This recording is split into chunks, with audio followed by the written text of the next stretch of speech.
खुलुमबाय। बेयो बड'लेण्ड इंखं टेलिभिजन। दिनै 19 एप्रिल 2020 रबिबार खालि सानसेनि बरादखौ नोंथांमोननि खाथियाव लानानै फैदों आं सदानन्द दैमारिया। सिगां आं फरायथिनो लादों मेष राशि। दिनैनि साना जोबोर मोजां। गोसोनि बोलोआ बांगोन, समाजाव मान मोनगोन, गोसोनि साननायफोरा जाफुंगोन, मावनो लानाय खामानिखौ मावफुंनो हागोन। रांखावरियाव जोबोर मोजां, फालांगियावबो मोजां। दिनै मोजां थांखि लानो रोंगोन। बहानिफ्रायबा बान्था मोननो हागौ। देहाया बारा मोजां थानाय नङा। गोदोना एबा मेगन नङाब्ला हाथाइनि जेंना फैनो हागौ। गोबां गोब्राब खामानियाव मुखुब थानांगोन। गोसोखौ रमान्टिक मोनगोन। न'खराव बिसि फिसायनि गेजेराव अनलायनाय फैगोन। सेंग्रा सिख्लाफ्रा गावबा गावनि गोसोनि साननायफोरखौ फोरमायलायनो हागोन। सोरबाया मेगन साखोमागोन। सांग्रां थानाया गाहाम। वृष राशि। दिनैनि साना जोबोर मोजां। गोसोखौ जोबोर गोजोननाय मोनगोन। रांखावरियाव जोबोर मोजां, अदेबानि खरसायाबो बांगोन। फालांगियाव मोजां मुलाम्फा मोननो हागोन। गुबुननि गोसोखौ बोनो हागोन। मावनो लानाय खामानिखौ थि समाव मावफुंनो हागोन। गुबुनजों बाख्नायजागोन। सोरबाया नोंनिफ्राय हेफाजाब मोननो लुबैगोन। न'खराव बिसि फिसायनि गेजेराव मोजां सोमोन्दो थागोन। देहाया मोजाङै थागोन। मिथुन राशि। दिनैनि साना बारा मोजां नङा। देहाया बारा मोजां थानाय नङा। मेगननि एबा उदैनि बेराम सोमजिनो हागौ। गोसोखौ जोबोर गुलाय गुजाय मोनगोन। टेनसना बांनो हागौ। रांखावरियाव बारा मोजां नङा। आखायाव थानाय रांखौ हमथानाया गाहाम। फालांगियाव मोजांद्राय नङा। फरायसाफोरा मोजां फिथाइ मोनगोन। न'खराव बिसि फिसायनि गेजेराव मोजां सोमोन्दो थागोन। बिदा फंबायजों एना एनि जानो हागौ। सेंग्रा सिख्लाफ्रा मोजां खौरां मोनगोन। कर्कट राशि। दिनैनि साना मोजां आरो गाज्रिनि गेजेरजों बाबेनलांगोन। सोरजोंबा एना एनि जानो हागौ। गोसोखौ जोबोर गुलाय गुजाय मोनगोन। गेदेर थांखि लाथ'वाब्ला मोजां। देहाया लोरबां जागोन। खामानि मावनो गोसो जानाय नङा। समखौ ओरैनो खहा खालामनानै लागोन। रांखावरियाव मोजां, फालांगियाव मोजां। सोरबा गेदेर सुबुंजों जानबुङाव रायज्लायनो खाबु मोनगोन। धोरोमारि बिथिङाव गोसो दुंगोन। सिंह राशि। दिनैनि साना जोबोर मोजां। गोसोखौ जोबोर गोजोननाय मोनगोन। समाजाव मान मोनगोन। मावनो लानाय खामानिखौ गोरलैयैनो मावफुंनो हागोन। देहाया मोजाङै थागोन। अब्लाबो जानाय लोंनायाव सांग्रां जानाया गाहाम। सोरबा लोगोनिफ्राय इमेल एबा जानबुंजों मोजां खौरां मोननो हागौ। गोदान खामानिखौ मावफुंनो बिबान मोनगोन। गोबां खामानिखौ मावनो खाबु मोनगोन। अदेबानि बबेबा गोरोबथायाव गोरलैयै मुंसाइ होनाया गाहाम जानाय नङा। कन्या राशि। दिनैनि साना बारा मोजां नङा। गोसोखौ जोबोर गुलाय गुजाय मोनगोन। न'खराव बिसि फिसायनि गेजेराव एना एनि फैनो हागौ। रांखावरियाव बारा मोजां नङा।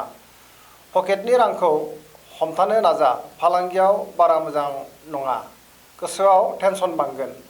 गोदै जाग्रा मुवाखौ जानो लुबैगोन। नाथाय बांद्राय जाफ्लांनानै खहा जानोबो हागौ। बबेबा खामानिनि थाखाय सोरजोंबा बाख्नायजागोन। तुला राशि। दिनैनि साना बारा मोजां नङा। गोसोखौ जोबोर गुलाय गुजाय मोनगोन।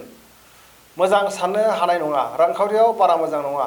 गुबुननो रां दाहरथ'। गोबां खामानियाव मुखुब थानांनानै देहाखौ मेंनाय मोनगोन। मावख'आव लोगोफोरनि हेफाजाब मोननाय नङा। समाजाव मान मोनगोन। फालांगियाव बारा मोजां नङा। वृश्चिक राशि। दिनैनि साना मोजां आरो गाज्रिनि गेजेरजों बाबेनलांगोन। न'खराव सोरजोंबा एना एनि फैनो हागौ। बिसि फिसायनि गेजेराव मोजां सोमोन्दो थागोन। अब्लाबो गोसोखौ गुलाय गुजाय मोनगोन। बबेबा खामानिखौ मावनो गोसो गैयाब्लाबो मावनांनो हागौ। गुबुननि गोसोखौ बोनो हागोन। रांखावरियाव जोबोर मोजां। फालांगियावबो मोजां मुलाम्फा मोननो हागोन। मावख'आव गोदान बिबान मोननो हागौ। फरायसाफोरा मोजां फिथाइ मोनगोन। देहाया बारा मोजां थानाय नङा। मेगन एबा हाथाइनि बेरामाव गोग्लैनो हागौ। गावनि देहाखौ जोथोन लानाया गाहाम। धनु राशि। दिनैनि साना जोबोर मोजां। गोसोखौ जोबोर गोजोननाय मोनगोन। मावनो लानाय खामानिखौ मावफुंनो हागोन। गोसोनि बोलोआ बांगोन। समाजाव मान मोनगोन। गुबुननि गोसोखौ बोनो हागोन। सोरबा गोदान सुबुंजों लोगो मोनलायगोन। देहाया मोजाङै थागोन। अदेबानि न'खराव सोरबा बिमा एबा बिफानि देहाया बारा मोजां थानाय नङा, खामानिखौ मावनो गोसो जानाय नङा, रांखावरियाव जोबोर मोजां, फालांगियावबो मोजां मुलाम्फा मोननो हागोन। सेंग्रा सिख्लाफ्रा बहानिफ्रायबा मोजां खौरां मोनगोन, मोजां आरो गोथों साननोबो रोंगोन। मकर राशि दिनैनि साना जोबोर मोजां, गोसोखौ जोबोर गोजोननाय मोनगोन, समाजाव मान मोनगोन, मावनो लानाय खामानिखौ मावफुंनो हागोन, गोसोनि बोलोआ बांगोन, न'खराव बिसि फिसायनि गेजेराव मोजां सोमोन्दो थागोन, गुबुननि गोसोखौ बोनो हागोन, फरायसाफोरा मोजां फिथाइ मोननो हागोन, सोरबाया नोंनि सायाव गाज्रि नोजोर होखोमागोन, देहाया मोजाङै थागोन, बहानिफ्रायबा मोजां खौरां मोनगोन, मोजां थांखि लानो रोंगोन, जानाय लोंनायाव सांग्रां जानाया गाहाम। कुम्भ राशि दिनैनि साना जोबोर मोजां, गोसोखौ जोबोर गोजोननाय मोनगोन, मावनो लानाय खामानिखौ थि समाव मावफुंनो हागोन, गुबुननि गोसोखौ बोनो हागोन, लोगोफोरनि हेफाजाब मोनगोन, रांखावरियाव जोबोर मोजां, फालांगियाव मोजां मुलाम्फा मोननो हागोन, न'खराव बिसि फिसायनि गेजेराव मोजां सोमोन्दो थागोन, सेंग्रा सिख्लाफ्रा मोजां खौरां मोनगोन, सोरबा गेदेर सुबुंजों लोगो मोनलायगोन।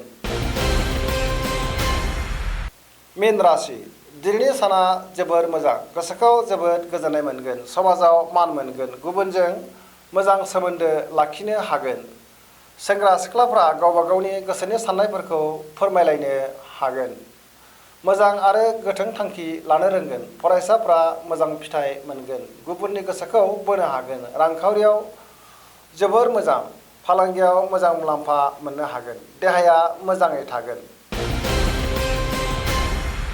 दिनैनि राशि फरायथिनाया एसेनोसै।